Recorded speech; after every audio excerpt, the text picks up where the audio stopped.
Você cresceu ouvindo que Deus é amor, mas não foi essa a primeira coisa que te ensinaram sobre ele.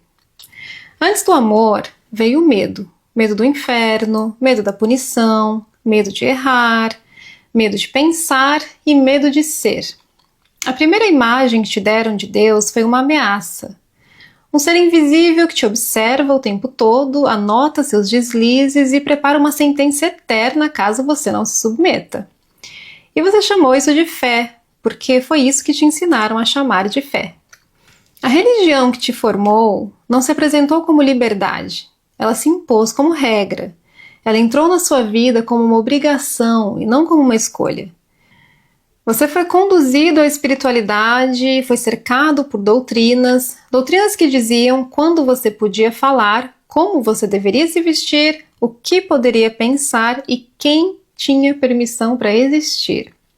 A mensagem era: ou você se adapta ou será punido, não por pessoas, mas por Deus.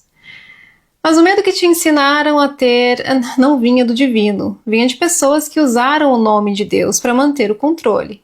Controle sobre corpos, sobre desejos, sobre mentes. E a parte mais cruel é que esse medo foi apresentado como amor, como zelo, como cuidado. Mas amor que te paralisa não é amor, é controle com nome sagrado. O discurso parecia bonito, Deus te ama, Deus cuida, Deus salva, mas por trás disso havia uma condição: obedeça. O céu se tornou uma recompensa que você precisava merecer, e o inferno uma punição sempre à espreita. Entre um e outro, você, tentando ser você por inteiro, tentando caber, tentando agradar uma divindade que parecia mais vigilante do que compassiva. Você viveu anos com medo de ser sincero, medo de discordar, de se assumir, de sair e de existir. E esse medo moldou tudo, suas escolhas, seus silêncios, seus relacionamentos, até a sua autoestima. Você foi ensinado a se anular e a chamar isso de fé. Mas não era fé. Era chantagem emocional com roupagem espiritual. A religião que te formou não queria que você pensasse, queria que você obedecesse. Não queria que você buscasse, mas que você aceitasse, de olhos fechados, de cabeça baixa, porque questionar era perigoso. Questionar era rebeldia, era pecado. E o mais cruel, quanto mais você tentava pensar, mais se sentia culpado. Como se o simples fato de usar a razão fosse um ato de traição. É como se Deus tivesse te dado um cérebro, mas preferisse que você não o usasse.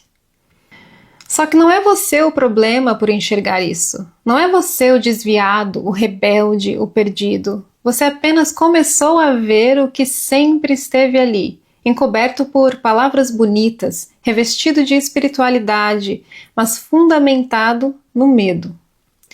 Quem precisa de medo para manter a autoridade não ensina o amor, ensina a dependência. E quem transforma o amor em um sistema de vigilância não está falando de fé, está falando de poder.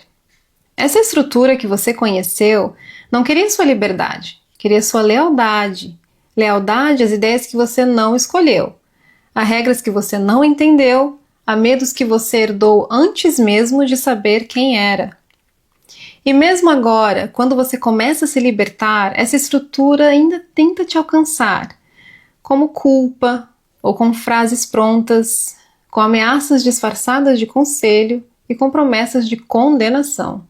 Mas o medo que um dia te manteve dentro não precisa mais decidir por você.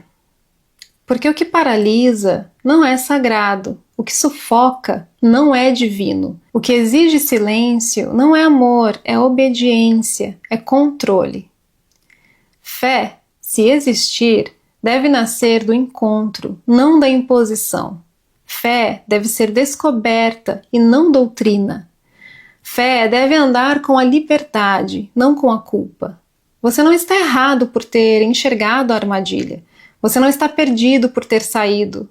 Você não é menos digno por ter deixado de temer. Você está pela primeira vez começando a existir sem medo. E isso sim é sagrado.